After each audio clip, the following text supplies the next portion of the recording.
Hey Jacob, thanks for the opportunity. Jeffrey Jackson Sr., 5'7", 185, auditioning for the role of Colonel Moses. Colonel Moses, thank you so much for doing this. Well, thanks for having me. You've been sticking your neck out for a long time. I figure it's time you could use some company. That's very courageous of you. I know a lot of viewers are asking, because I get this question all the time, how are you even alive right now?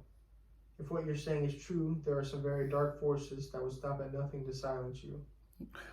Well, I'm a dead man. You're... And I mean that literally. See, I was contacted when we scheduled this interview and informed that should I go on and reveal what I know, I'd be dealt with. And yet you still came here. It's my duty. I've got grandkids. And if there's going to be anything left of this country, of this world, someone has to expose this. Someone official. You see, you've been talking about it for years, but they can dismiss you. They can write you off as some type of conspiracy theorist, kick you off the internet. They've done all the above. That's why you're not dead yet. What do you have to tell us, Colonel? I spent a lot of time in the CIA with the MK Ultra and mind control experiments. That's all common knowledge, but you know that it goes so much deeper. That's not even a tip of the iceberg. Not even. You contacted me because of the extraterrestrial connection I was making. Yes, and the DMT and the psychedelic and all that. And ultimately, I mean, you were right.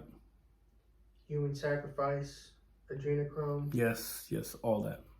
Children, Satanism. That's right. And you were involved in this. Firsthand. But we didn't call it Satanism. You see, these people who's working these operations, they're good people. They think they're fighting for the country. They think they're doing the right thing. How do you explain that? We're doing what we're told. This is not some direct order from our superior. This is from the president. This is some type of coordinated international effort to contact these beings. These beings? Elaborate on that. Well, I don't know what you call them, but this idea that they're visitors from another planet, that's a total misrepresentation. No little green men from Mars? They may be little green men, but they're not from Mars. You see, they've been here as long as we have, if not longer. And this whole thought that we're the most intelligent life form in the universe is obviously preposterous. But you pointed out, sorry, I read your line. Of course. But you pointed out, I think, that we take for granted that we are at the top of the heap of this planet. That's right. I always use the metaphor of a spider. I mean, imagine you're a spider. Your eyes don't work like ours do. Your brain is the size of a pinhead. And if somehow somebody could explain in spider language that they were these things called people, that they lived in things called cities, and you were in this thing called a pantry, you wouldn't believe them. Oh, so you'd call them a conspiracy theorist? That's right. But if you didn't listen, you'd still get squished. You would. But there's more to it there. You see, we can't communicate with these spiders, but these beings, they want to communicate with us. They want us to know about them. Yes. Why?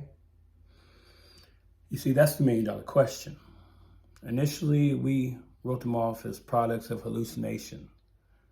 And we started experimenting with all kinds of narcotics, astral projections. We started stopping these subjects' hearts and reviving them.